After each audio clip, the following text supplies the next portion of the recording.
George, another controversy that has besieged homeopathy is the internal division. I was speaking to Carlos just a few hours ago, and he also said that in Latin America, every country has its own school. And they are not teaching Hahnemann homeopathy. They are just following one guru, and each country has its own guru that they are following. And this is probably true for most part of the world. There are today n number of gurus, n number of school of thoughts, and you have been very, very critical of some of them. In fact, you have been at the center of this whole controversy, and there has been a whole divide within the community. How do I deal with that? No, I'm not asking you how you deal with that. I want something more deeper. I will tell you something. We were in a congress, I think we were in America, in an international congress, the Liga Congress. And Twentyman, you know, have you heard the name Twentyman, a medical doctor from England? No. Anyhow, that was, my being before the 1980, I can't remember now. Okay. We were in an international congress. And I was 3 years different old, so I might not 2 years old. You were, yeah. And each speaker got up and presented his own idea. So this man, Dr. Twentyman, was a very impressive guy, with well-educated, with good English, very impressive in speech. So he got up in the podium, because they had heard of my insistence of being classical, giving one remedy, blah, blah, blah, and all that. So in order to counteract my impression in the Congress, he got up and said, after all, each country should be left alone to have the rules and the laws they like. As you said, each country has different laws. It's like having different laws of physics in each country. Yes. A law of gravitation that varies from country to country. I got up and I said, Dr. Twentyman wants a different law for England, not the law of similarity. So most probably he has no respect for laws of nature, because this is a law of nature. So therefore, I would like to see how he will feel when he ignores the law of gravity, when he is in the 5th floor of a building and he jumps down. Most probably the law will not work for him in London. So there was this controversy was going on and on and on, and I could not go away from these laws. I said, yes, there are some new things which are happening, but I would like to see them first, to test them, to see there's an improvement of the existing situation, and then I will admit that this is very good and this is an improvement. Unless you prove to me that you can treat better by giving remedies of the periodic table instead of giving remedies which are really indicated. Unless you prove to me this, I'm sorry, but I'm going to tell you what I think about this. I told to the Congress, now they had in England, and I was speaking, and I said, I love you very much, but I don't agree with many things that you are teaching. And this I am adamant because if I change the course of action and I say Well, everything goes.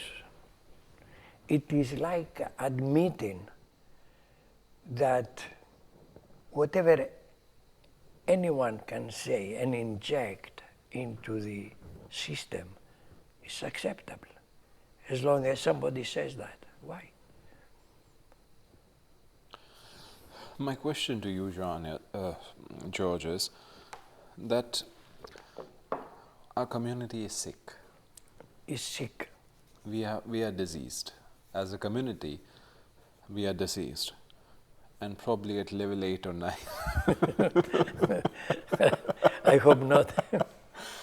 Well, the way I see it, we have stopped having fevers anymore. We have just accepted the pathology. Yeah. How do we heal the community? How do we? I believe, Manish, I believe that something which is not true will fall out by itself. I don't need to even fight. A lot of times I have thought, I'm going to write, sit down and write why this is wrong, why that is wrong, why that, and explain it and give the arguments. But when I ask myself, does this worth your effort? Does this justify your time that you are going to give in such an effort to prove that this is wrong for this and that reason? Always I came to the conclusion that it's not worth it. It's not worth it. You will fall out. You may say, but people are misled and a lot of people are following wrong ideas and all that. It's their problem. I say it's their problem. The students that are coming here, most of them, they come from these lines. They come after they have tried polypharmacy, specialities, all kinds of different theories, etc. Some of them, they change. Some of them, they go back and they continue to practice the same way. It's not my problem. My problem is to give them as clearly as possible what I know. So from there on, they can go further. And I'm very happy when I see some of my students be successful in prescribing. I'm very happy. I said, yes, we may continue. Because a lot of people were afraid that after Kent everything was lost and homeopathy went down and nothing remained, and this is going to happen with you now. People will not be able to analyze a case the way you do. You will not be able to find the remedy in complicated cases. So homeopathy will go down the drain. I don't know. I don't believe, or I don't want to believe that this is going to happen. So what future do you believe? What future do you believe awaits homeopathy? Homeopathy will spread all over the world once the mentality of the world changes 180 degrees. When the mentality from materialistic becomes spiritual, becomes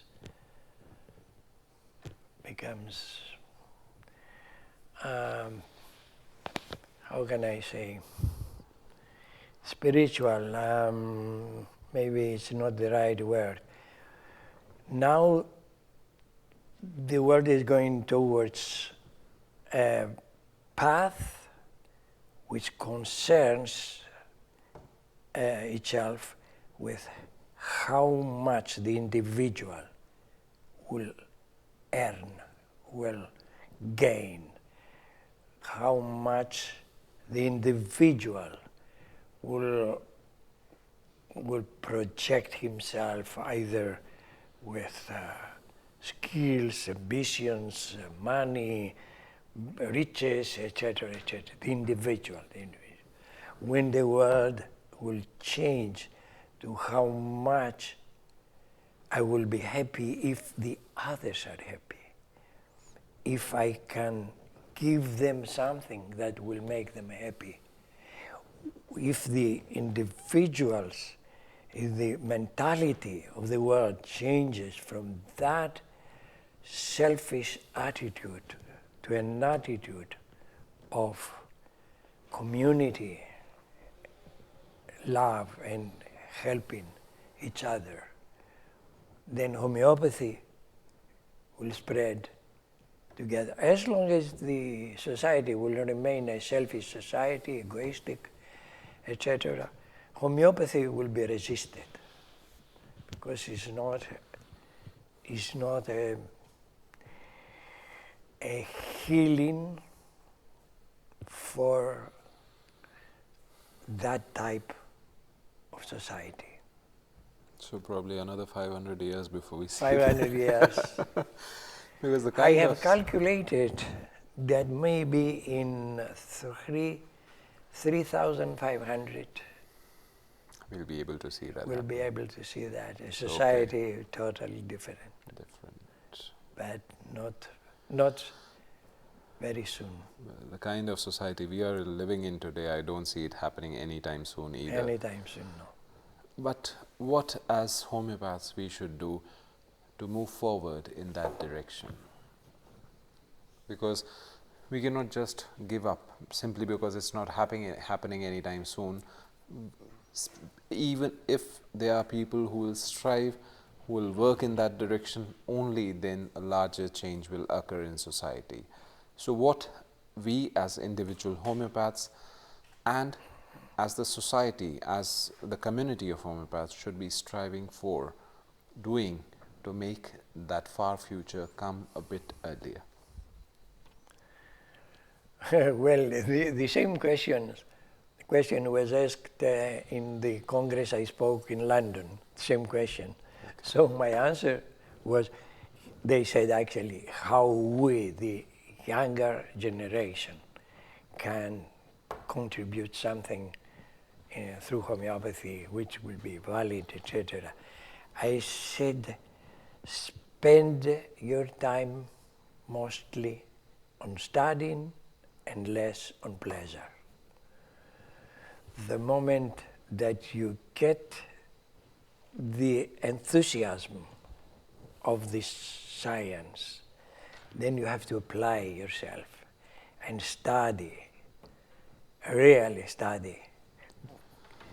But in order to do that, you have to reduce the time you are spending in pleasurable things, playing cards, taking drugs, and doing all kinds of wasting your time in meaningless things. The fire should burn within. Yeah. The passion should be the ignited. Passion, yes, should carry them. One of the problems that I feel today, the reason that homeopathic students are not so passionate about homeopathy is the quality of education that they are getting, and that they are not able to see results in practice. The teachers that are teaching today are not good clinicians themselves. What should we do to improve the standards of homeopathic education around the world? I know you are very passionate about this subject, and we have discussed creating a new organization for accreditation and regulation of homeopathic education globally. What are your ideas about that? How should, as a community, we move forward to create better standards of homeopathic education and to ensure that every student of homeopathy, wherever he is living, in whichever college he is studying, he gets access to the best standards and the best teachers of homeopathy, to ensure that the future generation of homeopaths are well trained, well educated, and have the depth as human beings to make that far future come a bit earlier. Yeah, there's a big question we have discussed again, and you know my ideas about that. So what I can say at this moment is that the teachers who are teaching homeopathy, which are responsible for education, actually, because education comes through individual teachers, okay. These teachers who are teaching really the practice of homeopathy should be able to treat and cure cases in front of the public, should be able to demonstrate the power of homeopathy, of a high potency. And unless this happens, the education for homeopathy will be on a theoretical level with a lot of theories, with a lot of words and blah blahs, without the real effect that homeopathy can have.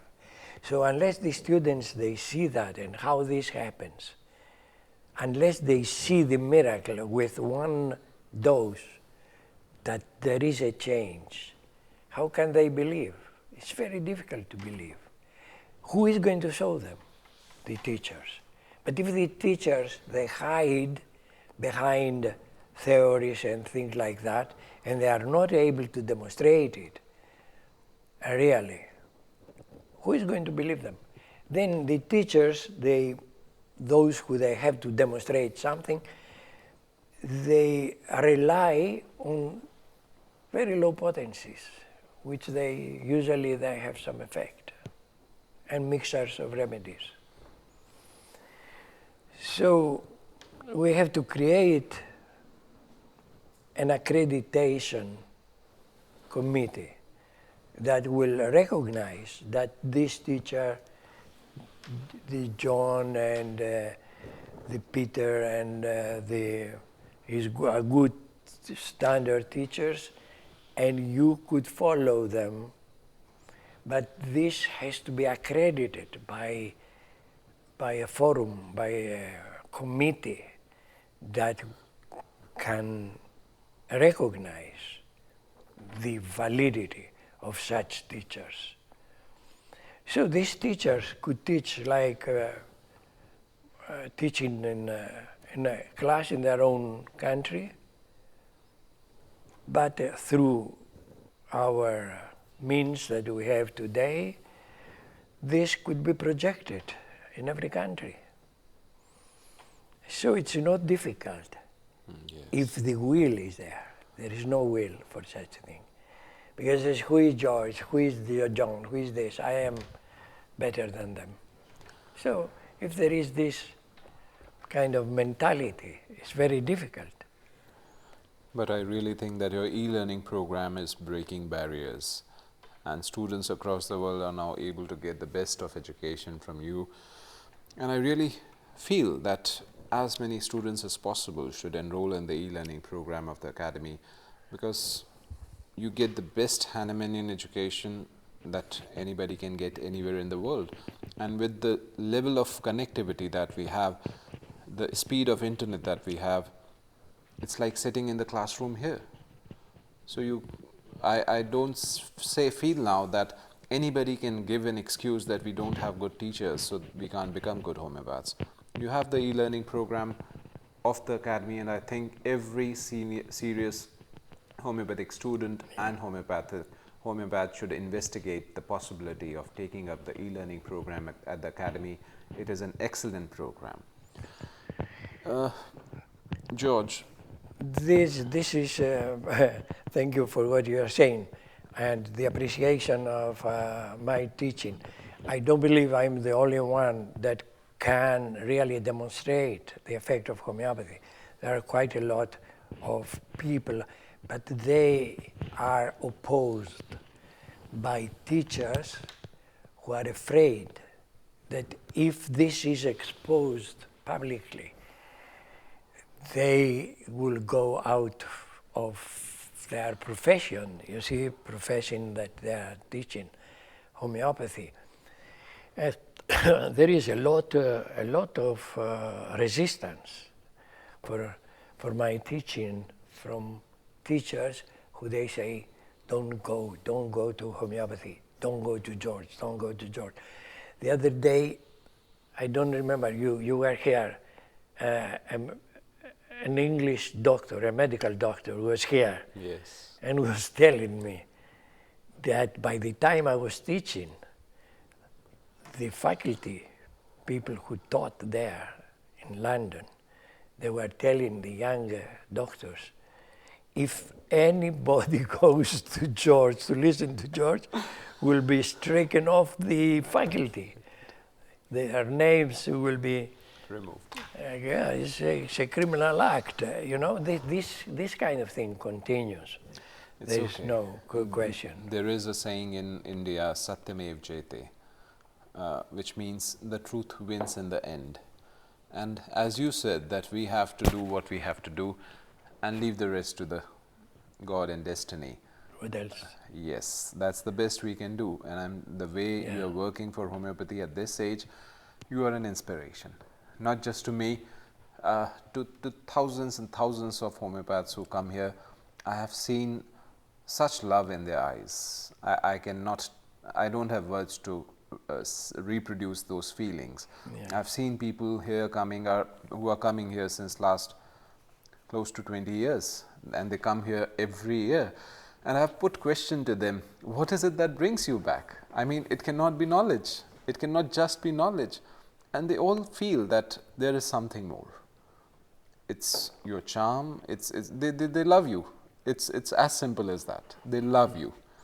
But And- also, maybe you may not believe, but coming back and seeing cases is like being an apprentice in a hospital. Yes, that's true. Looking at new case, that's a new idea. The way that I analyze the case intrigues them and makes them feel they are learning. Even the medical doctors, Yes. they are learning They've mentioned medicine. that. They've mentioned that they come here because every new case that you take live, it's like a new class. A new It's a new challenge. It's a new class. Yes. Every case teaches them something. Yes. And I think this is the best form of teaching. And I really hope that this form of teaching, where every homeopathic teacher takes live cases and shows the results to the students, should be the standard form of homeopathic education across the world. I really feel that. That's correct, but we have to be aware because people can have one case recorded or two cases very successful. Yes. They take these two cases in a congress. They say, here is my practice. They But do- when you go to their practice, really, it's only these two cases that were Yes. successful. And you have to be very careful in choosing, really, who has standard results and can really explain why he gave the remedy. So this is the main idea. Unless the people understand that they have to have an explanation why you gave that remedy, they will not accept. If I come and I say, I come inside this remedy, this agaricus case, give agaricus, see the results. Maybe the result they will see, but they will say, why you gave agaricus? I have to know. Yes. George, it has been wonderful talking to you on such diverse topics, and it is always a pleasure to have a word with you. I have been fortunate enough to have long conversations with you through Skype, through email, and now in person. But there is a lot that homeopaths around the world can learn from you. I would like you to give all the homeopathic students and homeopaths a message, a direction for them to become better homeopathic students, better homeopaths, practicing homeopaths, and better homeopathic teachers. The way you want them to be and the way they should take forward to be the true disciples of Hahnemann.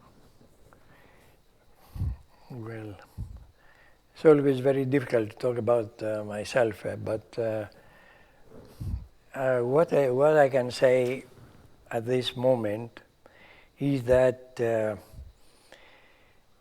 together with several teams of people, I have created this e-learning program, as you said, which I consider it to be quite complete, giving a lot of information. With another team, I have created a tool, which is the Vithoulkas compass, which can help people find the correct remedy. And on the other hand, I have written the third part quite a lot in materia medica and theory, so people can learn from my books. So my advice to the people could be that they should study as much as possible. This is my advice. And my wish is that they become better than me, all of them. So then I will be very, very happy. Most probably I will not be in this world, but I will be looking upon them from upstairs. And do you have a vision for the Academy 20, 30, 50 years down the road? The vision of the Academy, I believe, yes. There is going to be a group of people that they continue my work, that the teaching will continue here through all the videos and all the teaching, which is quite a lot actually.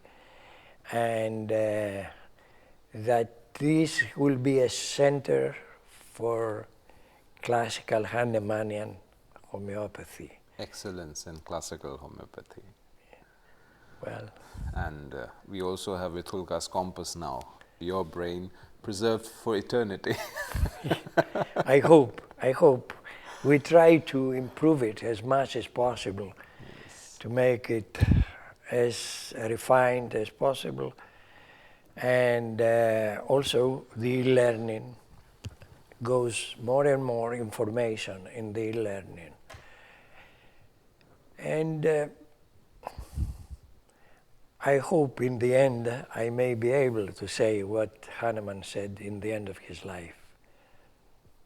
I did not live in vain. That's so wonderful. Well, and I'm we'll sure see. that is that is the story of your life. Well, we'll see.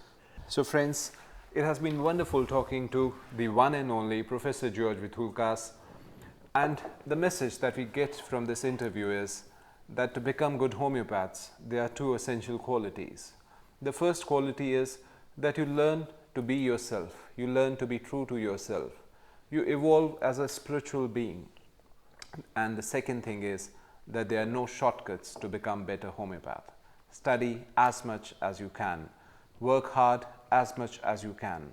If the best in the business still work hard, if George at 82 can still teach, can still study, can still work on software programs, what is it that is stopping you from working hard, from strengthening your roots?